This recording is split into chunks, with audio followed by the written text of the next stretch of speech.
4번 문제를 이어서 해보도록 하겠습니다. 자, P가 XY가 0보다 작다. 이거는 X, Y가 부호가 서로 다르다는 표현이고요. Q가 절대값 X, 절대값 Y가 절대값 X 플러스 Y보다 크다라고 되어 있는데 이쪽 복잡합니다. 이쪽은 단순한데 이쪽이 복잡하니까 그냥 하나하나 범위를 나눠서 가지 말고 얘를 좀 간단하게 먼저 만들어 볼게요.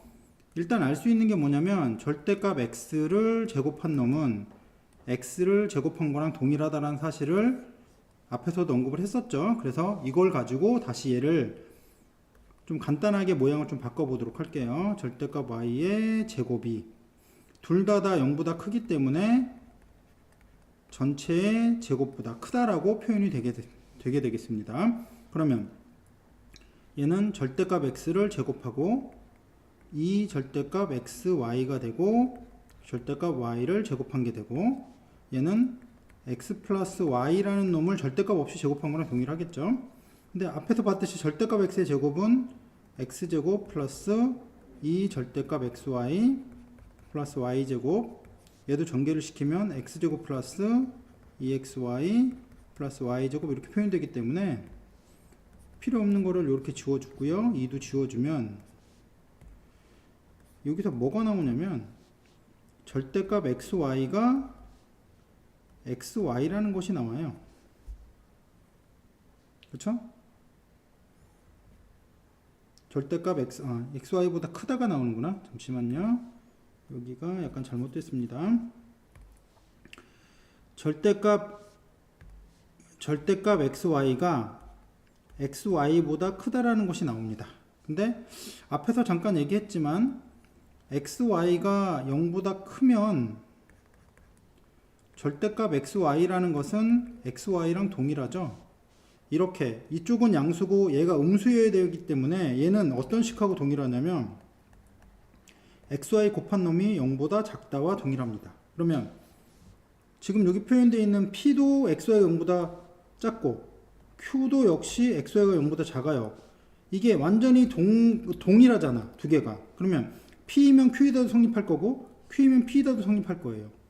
동치라고도 얘기를 아까 했었죠. 이걸 동치라고도 얘기를 하는데 필요 조건이기도 하고 충분 조건이기도 하기 때문에 얘는 필요 충분 조건이라고 얘기를 하시면 되겠어요. 됐죠? 5번 문제는 아까 말한 것처럼 좀 복잡하기 때문에 나중에 다시 한번 기본서를 보고 나서 다시 한번 얘기를 꺼내도록 하겠습니다. 자, 이 다음에 6번. 자, 6번을 보면 XY가 둘 다 0보다 크다. 그럼 X 플러스 Y가 0보다 크고 XY가 0보다 크다라고 되어 있는데 이쪽은 좀 편안하잖아요. 근데 이쪽은 좀 복잡하니까 이 복잡한 쪽에 있는 식을 한번 좀 보도록 하겠습니다. 좀 편하게. 자, 일단 곱하기서부터 먼저 보죠. 실수니까. 곱한 게 0보다 크면 둘 다가 XY가 플러스이든지 아니면 XY가 마이너스가 돼야 되죠. 근데 문제는 XY가 음수면 이때 X 플러스 Y는 0보다 작기 때문에 안 맞아서 얘는 버려야 됩니다. 그래서 여기 나와 있는 이 식을 단순하게 좀 만들어 보면 X가 0보다 크고 Y가 0보다 크다는 사실을 알 수 있어요.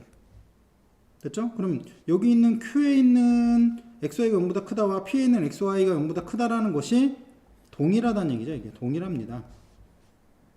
됐죠? 그래서 얘는 뭐라고 얘기를 할 수 있냐면 얘는 마찬가지로 필요 충분 조건이라고 얘기를 할 수 있겠습니다. 됐죠? 자, 다음에 XY가 정수일 때 X 더하기 Y가 정수고 XY가 정수다 라고 하는 것들을 먼저 보겠습니다. 먼저 P에서 Q로 갈 때가 맞는지를 확인해 볼게요.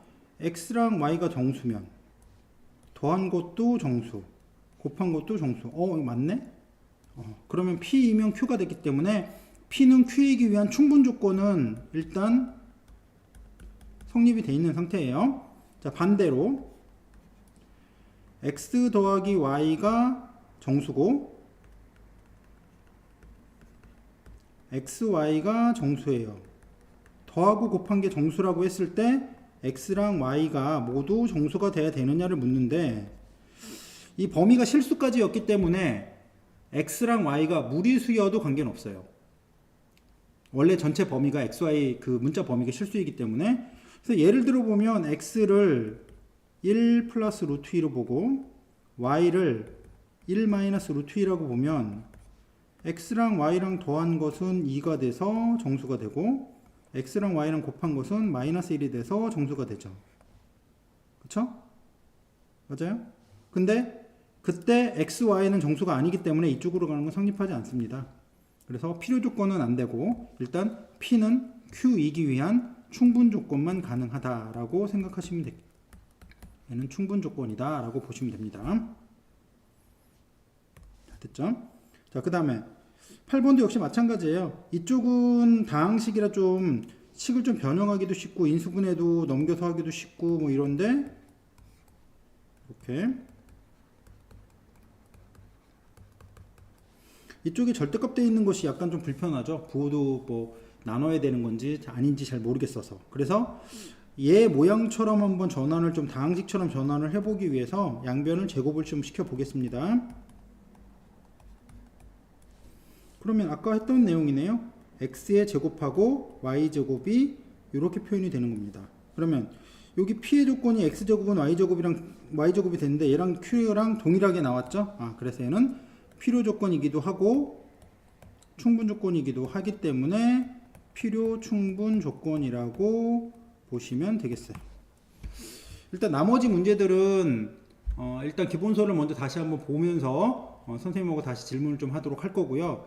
일단 명제라는 그 단원 자체가 용어도 많고 조금 좀 낯선 부분이기 때문에 일단 기본 문제 아니면 뭐 유제 문제 그 문제 풀이에 좀 더 신경을 좀 쓰셔야 되고 특히 용어들을 여러 차례 반복해서 읽으면서 정확하게 머릿속에 넣어놓고 시작을 하셔야 됩니다. 네, 일단 수고하셨고요. 다음 시간에 다시 한번 좀 다른 강의로 좀 보도록 할게요.